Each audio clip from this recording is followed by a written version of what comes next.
Hi, and welcome to this week's episode of Extra Serving, a restaurant industry podcast by the Last Bite Network, a product of Nation's Restaurant News and Restaurant Hospitality. I'm your host, Holly Petre, here with the latest episode. This week on Takeaway with Sam Oches, Sam spoke with Chris Birkinshaw, CEO of Aloha Poke.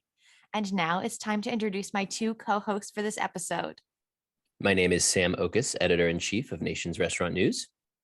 And I'm Joanna Fantozzi, Senior Editor with Nation's Restaurant News. And we are here on video, our newest form of coming at ya. That's how I'll say it. I already forgot about that. I was like over here. I was over there to start. I guess I should probably stay in the frame, huh? That'd be helpful. That'd be really nice for our viewers who could see us now and hear us. We're coming at you however you want to see, hear this podcast. We are here for you. We discovered last week that a lot of people like to watch us. So I feel like, is there a song? There was a song here somewhere. Anyway, keep going. Don't tempt me. Yeah, no, we don't need to get into music part of this. Although if we really wanted to, last night I discovered a punk rock version of Encanto songs, and it is giving me life today. What's her the girl who plays Luisa, right? Well, it was that song, Surface Pressure, but it was from a man who was singing on it. This just like Spotify just puts this stuff into my playlists now because they just know what I want. So the band, they collaborated with the girl who plays Luisa, and they recorded. Oh, that must be a deep cut. You got to send that one to me because I was send it to the group Slack. Yeah. I'd like to be involved in this. I'm very invested now in Encanto. I'm glad you came along. It took a little bit of prodding, but you got there. It did. I now know why we don't talk about Bruno. It's very important. Even though, we do talk about Bruno, I get it now. I get the whole thing. And then there's a whole universe now because in universe weirdness, because it's like, we don't talk about Bruno because we want to silencio Bruno. It's very confusing. Oh, this is because of Luca. It's weird. Oh, is there a mashup out there or something? I don't know, but it's just weird that they both have like this weird Bruno connection. Joanna, I'm really glad that you will always understand my kids' movie references because a lot of our colleagues do not. So. Like me. I don't understand the Luca reference. Oh. I finally just got the Encanto reference. You got to move along to Luca. And then Raya. It was a big year for Disney last year, I will say, because reconsider. That one was solid. It was incredibly forgettable. Didn't love it. It was also Avatar. It was Avatar. Okay, maybe we need to take this off podcast. Wait, Sam, what was the movie for family movie night when you got back from New York? Because I know it was not Encanto. Thank you for remembering. Yes, it was Zootopia. Oh, this week was Zootopia, which is great. Great movie. 2010s, Disney was on a tear. I mean, I could go through it. I won't, but man, they just had hit after hit after hit, and Zootopia very high up there. 0 hits. Right. Well, they have had some. I mean, they went through a weak period for sure. Who did? Disney. Disney had bad movies from 2000 to 2000 until Princess and the Frog. Yeah, right, which is 2009-ish. So yeah, they basically had a decade of stink bombs. I'm sorry, I don't know what was released in that time. Like what? Little Brother Bear, Meet the Robinsons. Meet the Robinsons was a wonderful movie. Sam and I have discussed it before. Please don't come at me about Meet the Robinsons. So Meet the Robinsons is a Disney weak spot of mine because I've never seen it. Ooh, Joanna. Ooh, throwing bombs over here on the podcast. I think we need to move on to me about food Meet the news. Robinsons. Yeah. I've never seen The Good Dinosaur, but I don't think I need to see that. Don't. No, you will think less of Pixar. It's kind of terrible. Okay. Anyway, that's our child movie segment of the day. Shall we move on to food or something else? Let's move on to food. Okay. Right. Everybody reported this week. Almost everybody. We still have a few left. We have a few stragglers who are reporting into early March. But we have a lot more. See, now you guys can watch Sam's thinky face and know that he has 2 computers. And this is how I catch up on all the things we're supposed to be talking about. I guess I can't give that away anymore for doing video.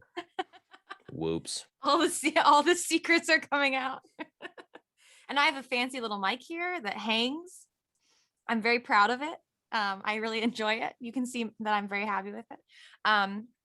or you can't if you're listening. So guess we have now two things to contend with. The people who are seeing and the people who are hearing. Okay. It's two different audiences. So everybody reported this week. Most people reported. Really the biggest news, as we talked about last week, is that menu prices are going up. How do we think consumers are going to respond? I mean, it's going up across the board. I went to Chipotle last week. My order was a lot more expensive. Lisa talked about it last time she was here, that her son said his Chipotle order was going up, not to specifically get on Chipotle's back. It's just, that's the place where I'm really seeing it hit the hardest. I went to Taco Bell this morning just to, like really talk about all the food I'm eating out at our chains. Really spreading the love around. Really Yeah. spreading Thank the you love for around. making sure. Yeah. Yeah. Really spreading it out. I went to Taco Bell this morning. My order did not seem expensive, actually seemed very cheap. So, and not everybody's raising menu prices, but I mean, they are going up, and they're going up consistently across the board. Burger King, we talked about, was raising menu prices. Cracker Barrel announced they're raising menu prices. Texas Roadhouse, Noodles and Company, just to name a few, just this week. Noodles and Company was this morning. They just reported this. We record this on Thursday. So how do you guys think consumers are going to respond?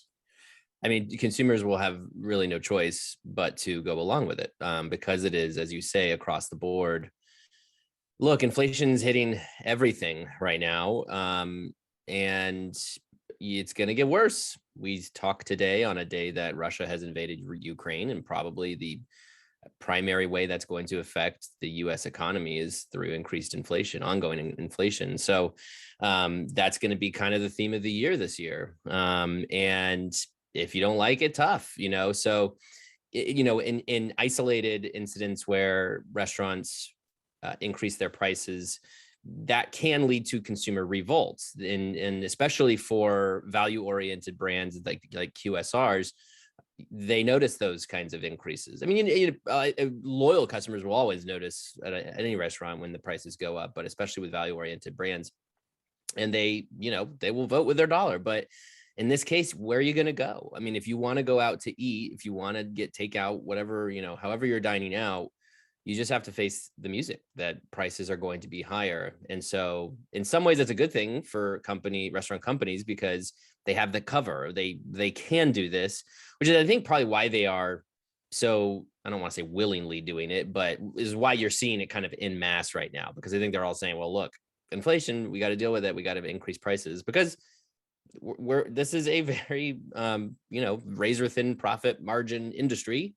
So any kind of inflation, you got to find that money somewhere. So that's what is going to happen. I think that we will see average check go up, but traffic go down. We're already, I think a lot of the brands that reported this week reported similar things. And I think that, like you said, inflation will continue to go up, given what's happening on the global stage right now. Yeah, I mean, that was our next point, is that, we heard from Black Box this week, Black Box Intelligence, that we are seeing exactly that. We're seeing more money flowing in, but we're seeing traffic go down. And, we were seeing booming for a while. We were seeing people rushing in. We were seeing traffic go up. And I was thinking, I kept saying, when is it going to go down? When is it going to go down? And we're seeing it come down. We're finally seeing people, as I said this morning, people stopping eating. People are stopping eating. When are they going to stop eating? And they won't stop eating. As it happens, that you cannot do that. So you cannot, but they're not eating out as much.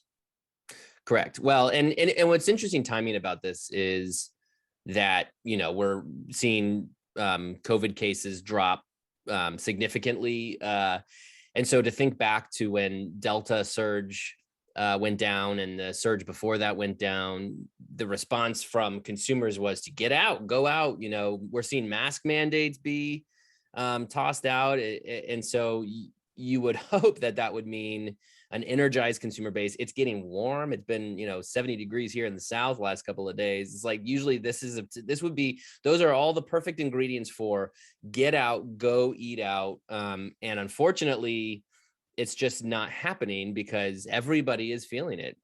Because not only is inflation going up, but of course, wages are not going up equitably. So what you have is, people having to do some more penny pinching and do some more budgeting around things. And what's one of the first things to go is eating out. So yeah, it's unfortunate because we should be celebrating this. And depending on the next surge and whatever happens with COVID, at some point, hopefully we would think that we would start talking about long-term, going back to that talk about the roaring 20s like we were doing last year, and really build some momentum. But inflation is just completely squashing that right now.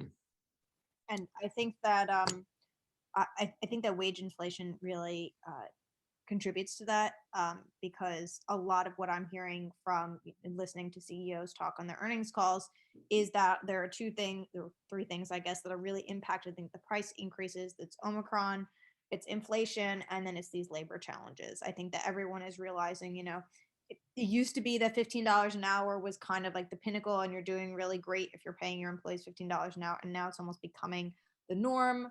And so I think that in order for restaurants to keep up, they're just going to keep increasing their base wages for employees, and as a result, then prices will continue to go up. Yeah, I mean, I was looking as you were talking, I was still listening, but I was looking for this quote that I found on my, I'm still listening, I promise. I was looking for this quote that you made me think of, Sam. In one of our features from our print magazine that we posted online, our feature with Greg Flynn from the Flynn Restaurant Group, he has a quote that says, "Omicron is going to fade. There's immense savings rates. There's still pent up demand. I still think we're facing the roaring 20s." And I thought that was such a great quote to like, he still thinks that we're going to be in the roaring 20s, that like, we're still going to see this huge surge. And I think that restaurant operators are still hopeful that this is going to fade, that this is not really going to impact something in the long term, that all of these things are short term. Even the whole issue of COVID is short term. I think a lot of these operators are thinking much more long term than what we're dealing with. Yeah, I mean, it's hard to say. There's just so much unpredictability. We've seen this for a couple of weeks now, but we don't know what kind of war we're entering, right? I mean, not to sound all doom and gloom, but if the global economy is rattled by the Russian invasion of Ukraine, then there are so many factors in the global supply chain and global economy that restaurants cannot do anything about. And so, the price of oil is going to shoot up. We were talking earlier on a team meeting about the Russia being the largest exporter of wheat. Well, what is that going to mean? Sanctions against Russia, could that have a trickle down effect on wheat prices? I mean, there's all these things you can't predict. And so I guess it's like, when I think about every surge that we've had the last 2 years, 5 or 6 of them now, whatever it's been, it's always so funny because you always see these thought pieces of, we're finally over this and here's what's going to happen next. And there's been another curveball that nobody predicted. And so not only can I not help but not trust any of those stories that get written. Now I listen to the experts, and if they think, okay, this is what we think, then fine, great. But more just to say, it's like, man, things are so unpredictable. And I love this concept of the roaring 20s, but we're just in a really volatile time right now. And so this sounds all pessimistic, but I guess if I could turn it around and just get a little bit more optimistic and a little bit more address your point here, Holly, which is I do think there's opportunity here for restaurants to, if you are able to, then there's more, you can do more preparation for what will come after, whether that's later this year or next year. There's always opportunity, especially if you want to be a growing brand, and if you're navigating inflation and all that, and you want to step on the accelerator at some point in the future. I think now is a good time to prepare for it, but you have to do, there's a lot of sacrificing you're going to have to be doing right now. And for example, you might have to increase your menu prices and find ways to build customer loyalty that is not around your price point.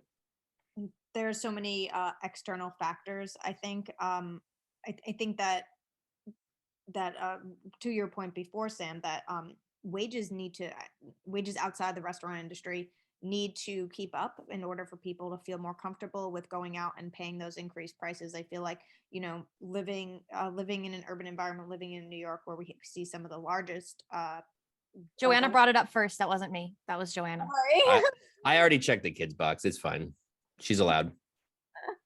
Living in an urban environment, I feel like I hear from people that it's just like going out for burgers and beers it's easy to go $100 or more, whereas it used to be just like, let's say like 5-6 years ago, it was like $100 with two people would be maybe like a kind of nice dinner, and now it's just kind of like going out to the bar.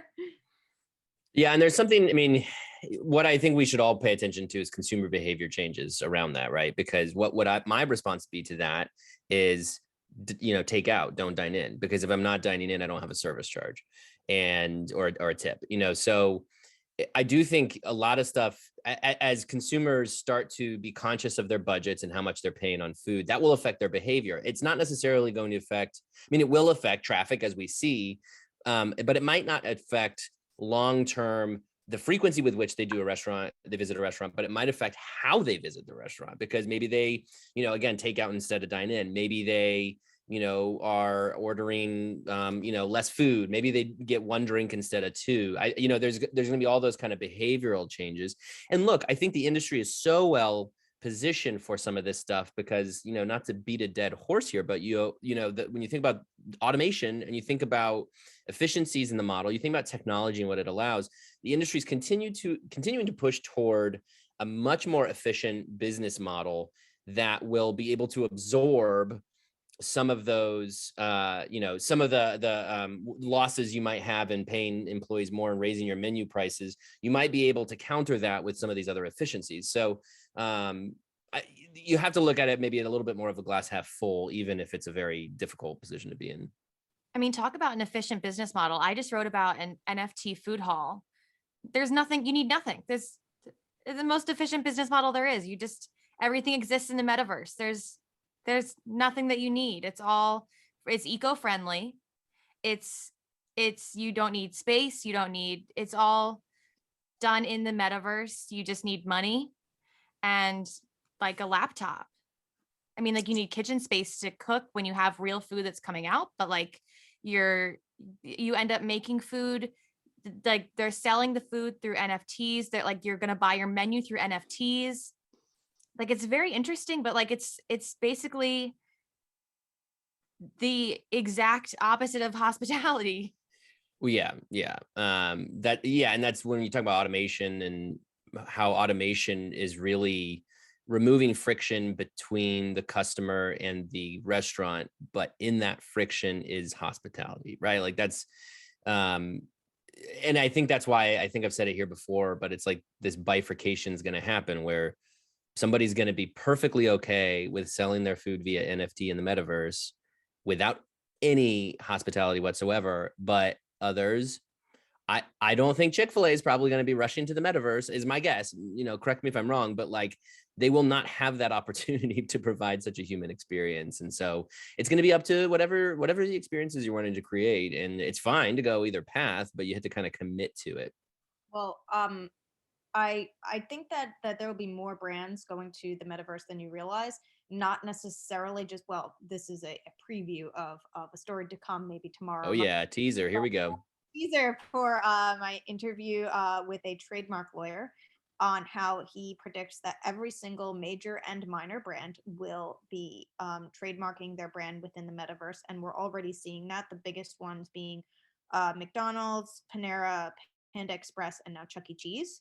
And there will be more coming. And basically, even if they don't necessarily have to do anything, they could just trademark it so that somebody can't sell McDonald's burgers because they'll get dinged for using something that's already trademarked. But that's a way you can enter the metaverse even if you don't necessarily do virtual delivery within that. But as for customer service changing, I do want to quote the now unfortunately late great Tom Ferguson, the founder of Rise Biscuits, who passed away last week, I believe it was.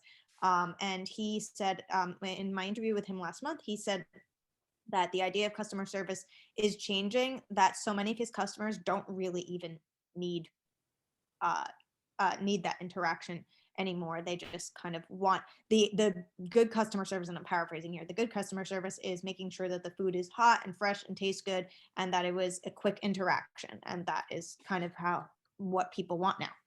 Yeah, and look, R.I.P. Tom Ferguson. He lived a couple neighborhoods over from me. I knew him very well. Go to his rise pretty frequently. And one thing I can tell you, I mean, first off, for Tom, innovator, big thinker, had a lot of ideas for his restaurant concept that he was seeing to fruition. But importantly, he understood that efficiency aspect of his restaurant. And he was constantly tinkering and figuring that out. And, when I go to Rise to pick up my, donuts for my kids, I don't need a human interaction. And he figured out how to make that an interaction that it was effortless and easy and convenient. And I can roll in my PJs at 7 a.m. right when they open, so I can get my donuts for my kids. Yeah, I do sometimes. Okay, don't give me that look. Anyway, but yeah. So anyway, that's all to say that there are going to be a lot of restaurants that commit to a model like that, and it won't be necessary to have the hospitality piece of it. You can still have a smiling face behind a counter, but you do not have to do that second mile. What is it that Chick-fil-A calls it? The second mile, element of it, which is that, going the extra mile. I think I'm butchering this, but you know what I mean? It's like doing more on top of that. You don't necessarily need to do that if the whole experience is through these automated technologies or however you set it up. Interesting. I love hospitality. I worked retail for years. I'd never worked hospitality. So I never got to experience that, but I love going to places and getting to get great service. So I appreciate all of the people in hospitality. You do great jobs. I could never do it. Congratulations to you. Now moving on to our next segment. Oh, we got another segment, huh? We do. And unfortunately, it's a brutal one. Yeah. Okay. Do you want an intro, or do you want to just let Joanna take over? Yeah, Joanna, I'll throw it right over to you. Okay. So I will just say this factually so I don't get in trouble. But it came out that Fat Brand's CEO, Andy Wiederhorn, is being investigated for tax fraud and money laundering. And the reason that this does not necessarily come as a surprise to us is because he was in prison previously for similar crimes from 2005 to 2006.